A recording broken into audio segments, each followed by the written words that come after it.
امریکی کانگریس نے ایران جنگ ختم کرنے اور صدر ٹرمپ کے جنگی اختیارات محدود کرنے کی قرارداد منظور کر لی ہے۔ قرارداد 47 کے مقابلے میں 50 ووٹوں سے منظور ہوئی۔ اب یہ قرارداد ایوان نمائندگان میں رواں ہفتے ہی پیش کیے جانے کا امکان ہے۔ ریپبلکن سینیٹر بل کیسیڈی، رینڈ پال سمیت کئی دیگر ریپبلکنز نے بھی ڈیموکریٹس کا ساتھ دیا۔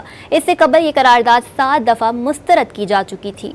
امریکی کانگریس نے ایران جنگ ختم کرنے اور صدر ٹرمپ کے جنگی اختیارات محدود کرنے کی قرارداد منظور کر لی ہے۔ قرارداد 47 کے مقابلے میں 50 ووٹوں سے منظور ہوئی۔ اب یہ قرارداد ایوان نمائندگان میں رواں ہفتے ہی پیش کیے جانے کا امکان ہے۔ ریپبلکن سینیٹر بل کیسیڈی، رینڈ پال سمیت کئی دیگر ریپبلکنز نے بھی ڈیموکریٹس کا ساتھ دیا۔ اس سے قبل یہ قرارداد 7 دفعہ مسترد کی جا چکی تھی۔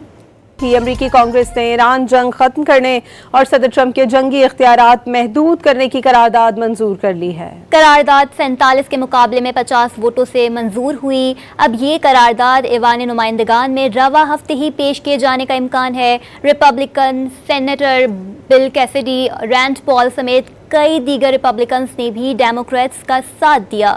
اس سے قبل یہ قرارداد 7 دفعہ مسترد کی جا چکی تھی۔